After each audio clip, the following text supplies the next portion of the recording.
En lisant la lettre dans l'épître aux Éphésiens, qui était une lettre circulaire envoyée aux églises, y compris celle d'Éphèse, la place de l'église est montrée là comme étant dans les lieux célestes en Christ. C'est la note qui retentit dans toute l'épître aux Éphésiens. En premier lieu, béni de toute bénédiction spirituelle dans les lieux célestes en Christ, puis assis avec lui dans les lieux célestes, puis le ministère dans les lieux célestes. C'est pourquoi les dominations et les autorités dans les lieux célestes. Ainsi, vous continuez jusqu'à la fin, et c'est alors la guerre dans les lieux célestes. Notre lutte est dans les lieux célestes. En vertu de l'état de justice par le moyen de la foi, l'Église est représentée comme ayant une position spirituelle au ciel. Prenons garde ici au danger d'une idée trop géographique et littérale et d'être ainsi occupé de choses imaginaires, des choses de néant. Tout cela est une question en premier lieu de position spirituelle et d'ascendance spirituelle et qui concerne presque chaque moment de la vie de tous les jours. Je veux dire que toute cette question d'être dans les lieux célestes s'applique très souvent à des cas tels que laver la vaisselle. Vous pouvez être dans les lieux célestes tandis que vous lavez la vaisselle. Ou il peut en être tout autrement en ce qui vous concerne. Cela dépend de l'état d'esprit dans lequel vous le faites. Commencez à vous plaindre et à grommeler. C'est un travail trop servile pour un enfant de Dieu, un héritier du royaume des cieux.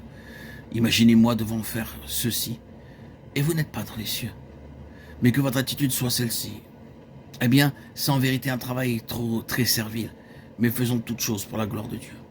Et vous vous trouvez dans les lieux célestes. C'est une question spirituelle, une question morale, une question de puissance morale, dans un sens spirituel. C'est la signification des lieux célestes. Cela touche chaque instant de notre vie, où que nous soyons.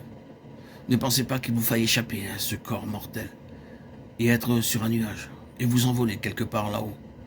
Ce n'est pas cela, être dans les lieux célestes.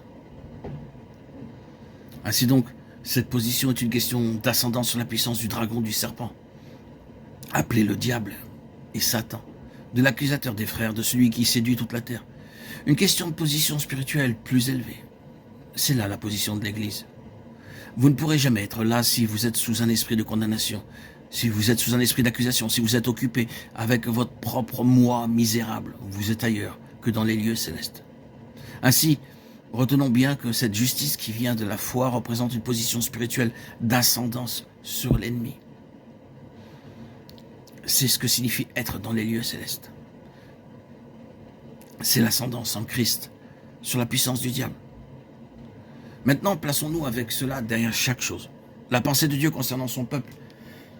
Et nous avons vu dans nos précédents audios que le vainqueur est la personne ou la compagnie qui se tient en faveur de la pleine pensée de Dieu, en un temps où celle-ci a été perdue.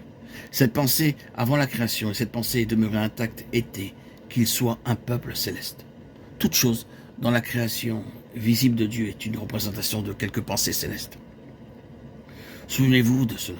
Ce n'est pas une chose en soi et ça n'a jamais été destiné à l'être.